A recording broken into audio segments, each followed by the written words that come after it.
guys, what's up? It's BigJackFilms here, and welcome back to the InuYasha vlogs. And oh boy, we've got a few episodes to cover here in a massive story arc.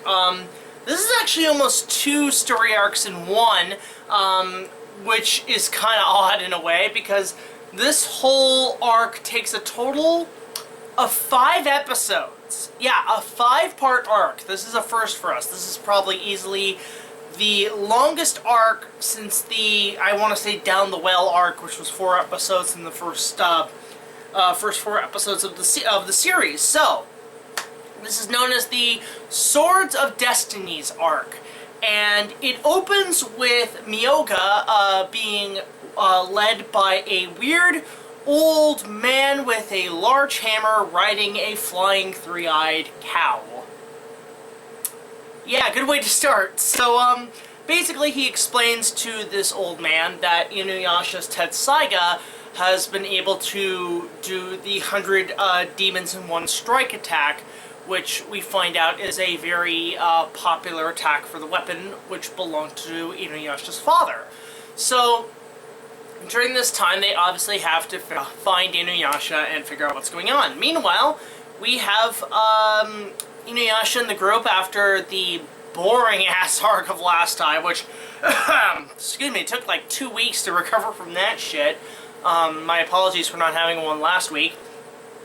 Basically, kind of recovering from that, they come across the old man, and InuYasha draws this Tetsaiga, and it turns out that this old man is one of our new characters to the series, named Totosai, the blacksmith who forged InuYasha's father's sword, Tetsaiga, from a fang of their own father's. Now, the fang is basically a tooth from their father that, combined with steel, can create a katana known as Tetsaiga, which is the big baby you see back there.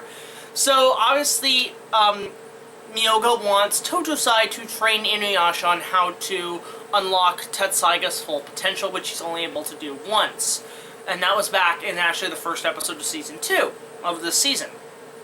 But the old man asks InuYasha to protect him from another demon. That, of course, being InuYasha's brother Sesshomaru, who has returned once again to try to claim Tetsaiga. And in doing so, tried to commission Totosai to create a sword that can rival Tetsaiga, and therefore Totosai refused. So, in doing so, InuYasha and Sesshomaru get into another battle, but thankfully they escape. Hooray!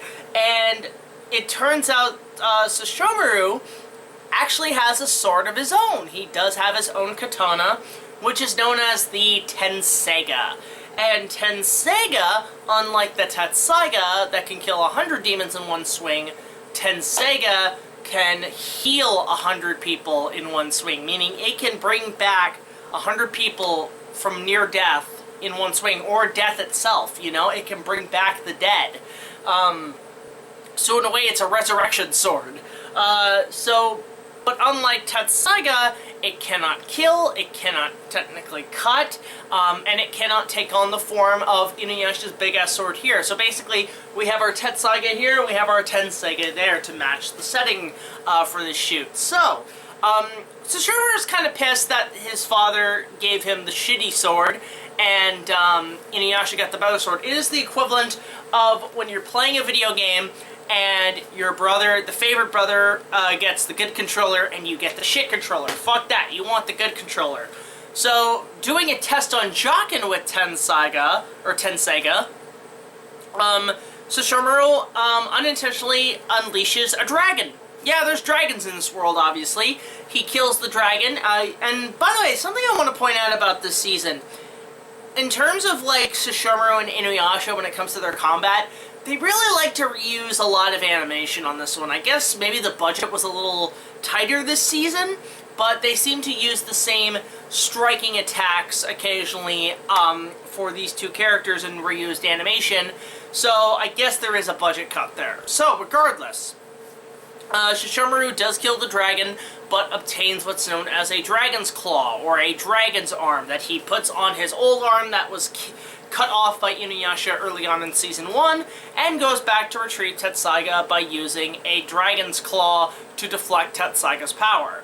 But in doing so, as we enter Part 2, InuYasha finally learns how the hell to use Tetsaiga, and it's due to a pretty hardcore punch to the head, which, ow, I just hurt myself there, and as well as the poison from Sesshomaru's claws, causing him to go blind, but he can see a blur, and kind of the curve in between the wind, which causes a massive cut, and therefore can unleash Tetsaiga's full power when the wind collides.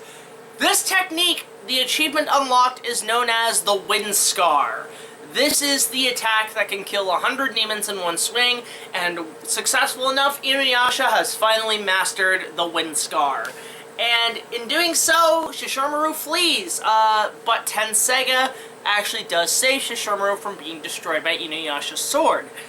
So during that time, obviously things are pretty good. You know, InuYasha's pretty much unleashed the power of Tetsaiga, and in doing so actually trains with Kilala to make sure he gets the code right, essentially. You know, the whole, you know, it's kind of like a video game where it's like, oh, I mastered Tetsaiga, so up, down, circle, circle, boom, I just broke the game, I beat it at once. So, Sesshomaru has basically gone a bit into hiding, because he's healing from his wounds, from the Wind Scar, but comes across a little girl, and we have, obviously, another character introduction. This little girl is known as Rin. And for those who don't know, she will be a mainstay for the series. And for the sequel series, there's been a lot of rumors of who she might end up being in the future. But we'll get to that when we get to that. So, this little girl just basically is kind of mute, kind of quiet. It's kind of like Newt from Aliens, basically, or something. But Sherman's like, the fuck you doing, kid? Get out of here. I'm an evil demon monster. Blah, you know, like, fuck off. And, you know, she's just like, oh, no, just help him. But she keeps getting harassed by the villagers, and eventually a wolf demon tribe, kills her, surprisingly. But Sesshomaru sees her body, revives her with Tenseiga, you know, just kind of takes the goddamn sword, brings it out, and slashes, and therefore, happy ending for the little girl. She's alive again, and she's able to... Putting your fucker back on there. You are a pain in the ass, Tenseiga, I swear to God. Yeah, fuck it, he's going there. Basically, she is alive and joins Sesshomaru and Jochen and the newly acquired transit for the two, a 2- or 3-headed horse named Aoun. I like Aoun. He is just kind of there for transit for Jochen and Rin when Sesshomaru is flying.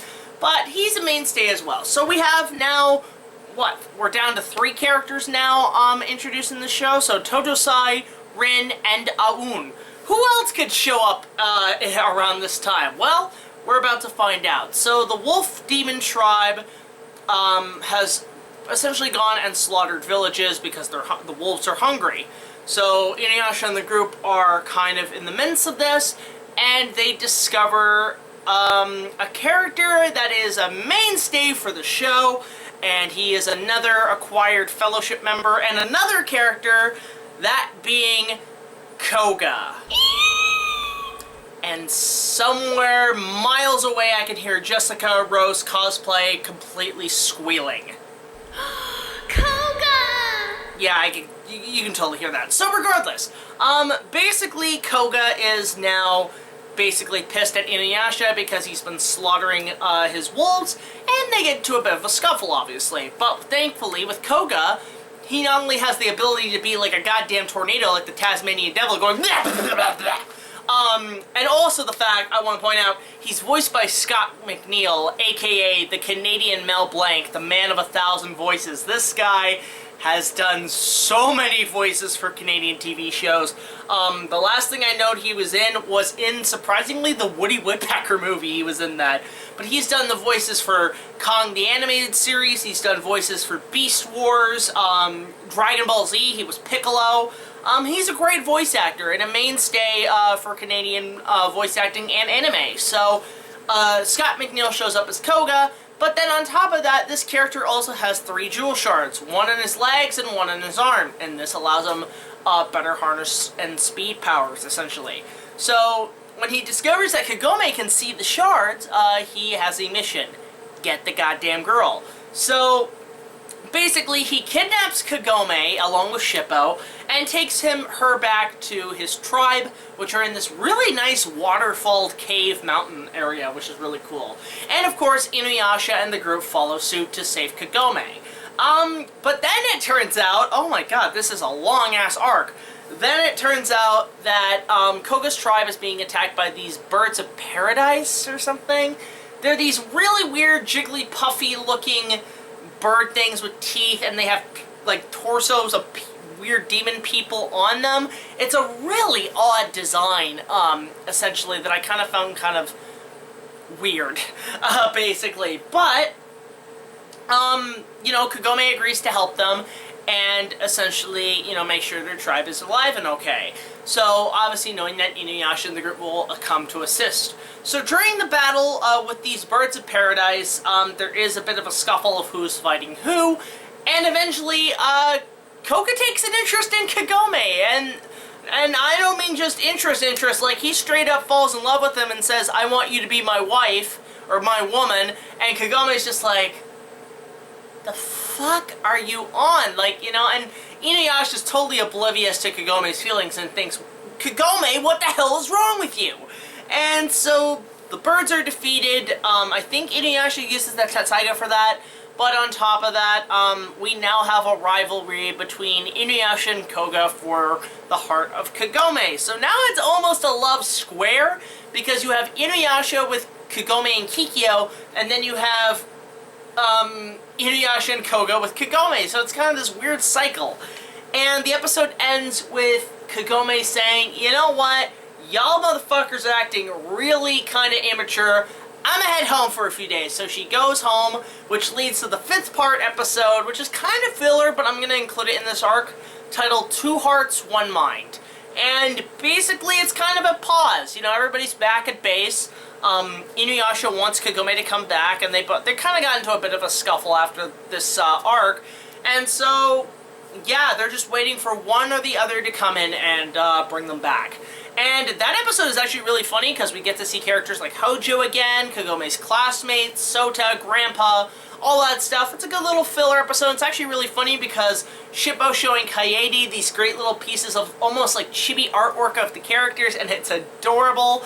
And the whole time, Kaede kind of knows what's going on. Apparently Shippo drew Kagome as a cat. So I think Kaede's look is like, he dog wants to fuck the cat, which is really weird, but it also gave birth to a great TikTok sound, which I want to use at one point, where InuYasha's talking with Kaede, and it's like, she said, I'm going home, stupid, and Kaede's just like, InuYasha, that imitation was pathetic. There's just some great laughs in this episode, which is fantastic, but overall, the group essentially gets back together, the band gets back together, and it's off on more adventures and quests to find the Shikon Jewel Shards and ultimately defeat Naraku. So, this arc, despite it being long as hell, is way better than last time. Because the last arc was so bad, it was so colorless, so boring and, like, dull and terrible. This was a good back-to-basics change of pace, and not only that, it adds some new characters, the color's back, the action's great, InuYasha finally harnesses Tetsaiga with the Wind Scar, but yeah, it's a great arc, you know, Shishimaru's in here, Jockin's in here, but of course we need to talk about these new characters. Totosai I really like. He is essentially a forger, a blacksmith, who basically creates demon weapons. So basically, if Aragorn's sword was made in feudal Japan, he probably would have forged it and given it some awesome powers, like, I don't know, a Gondorian strike or something, you know? But I really like Totosai. He's a really funny character. He's got a note voice, obviously. He's going for that Gandalf look. He's kind of like Gandalf meets Yoda. It's kind of weird, but at the same time, one of the funniest things with this character that becomes a mainstay is that every time he gets punched in the head, you just hear this great sound when the big kind of lump on his head comes out, where it's like, what? I don't know why, that sound effect is always funny to me. It's hilarious. Just, it's hilarious. But Tojo-sai is fantastic. We obviously have Aoun and Rin. Now again, Aoun is just transit, but he's a cool-looking creature. But Rin is actually, I really like this character, and I'm really looking forward to see where she goes in this series. And given the fact that Sesshomaru is now taking care of a little girl, a human no less, is a real change around for his characters. So let's see what happens if he's just going to eat her, or if he's going to let her stay. Who knows? And then of course there is Koga. I really like Koga. Scott McNeil, again, probably easily one of his best performances of his career. He's a fantastic character, a great rivalry for InuYasha, between, InuYasha and Kagome's relationship, and it's kind of on parallel with InuYasha's relationship with Kagome and Kikyo. It's like one or the other. So I think it just adds more conflict for characters. I love his design. He is a wolf, after all. He's a wolf demon, but he does take the form of a human in a very kind of... The way I can describe Koga is that his character is very Tom Cruise-y. And I mean like kind of cool Tom Cruise, like Top Gun Tom Cruise, or, kind of a show-off, but also a noble warrior and a leader of this tribe. And he can be cocky, he can be funny. He is pretty much InuYasha with a bit more balls. He's not as sensitive as InuYasha, per se. And their dogfighting, literally, like, just, again, Top Gun, is really fun to watch. Like, you could watch these two all day. In fact, my biggest issue with the series is that he never appears in any of the films. And that's a shame, because you think they would have made... There's been rumors for years that they were going to make a 5th InuYasha movie, and it was going to be the rivalry between Koga and InuYasha, which they never did, but I would have loved to have seen that. But honestly, yeah, Koga here is a mainstay. He's a great character. He's got some great powers and a great design. And also his two companions, I can't remember who they are, they will also be a mainstay for this series, who follow Koga on all the adventures while his tribe is basically doing other shit. So it's basically kind of like this great way to kind of introduce new characters, as well as, advance the story, advance characters' powers, and it just really... It leaves off on a very funny note, like it's a good way to kind of start this arc pretty basic with InuYasha and Sesshomaru. Then you have new characters showing up, a battle, and then you have a little bit of an epilogue with some funny moments. So I definitely give this arc probably a good 7.5 out of 10. It's definitely better than last time, but it is a lot more, comes back to the heart of the series. And by the way, the first episode of this arc would be the last time we hear the original track to the series, Change the World by V6. Part 2 onwards has a brand new opening theme, which I actually like a lot more than Change the World, and that is I Am by Hitami. And it really captures the true mid-ground essence of the series, and I love this song. It is classic. It's one of... easily probably the first thing, like, intro I ever saw to the series, and some iconic shots in this intro. You have, InuYasha on top of a cliff with Tetsaiga and all the kind of different, like, positions he's in.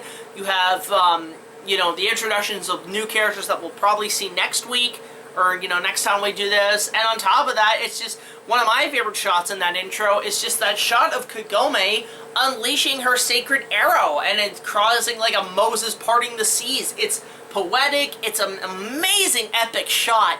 When that music's kicking in and she's pulling it, you feel the chills down, and you're just like, alright, let's go. Let's fucking go. Let's do this. So, yeah, this arc is definitely a 7 out of 10. Actually, a 7.5.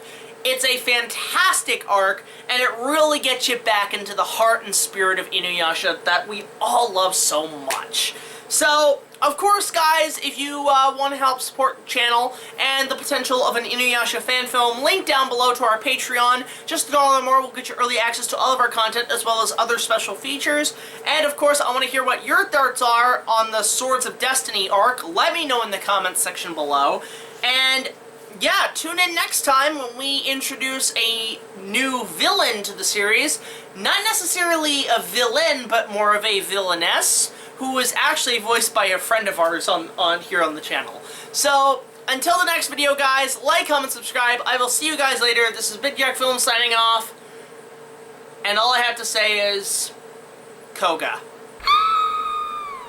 Yeah, that sums up everybody's reaction to this arc. Later!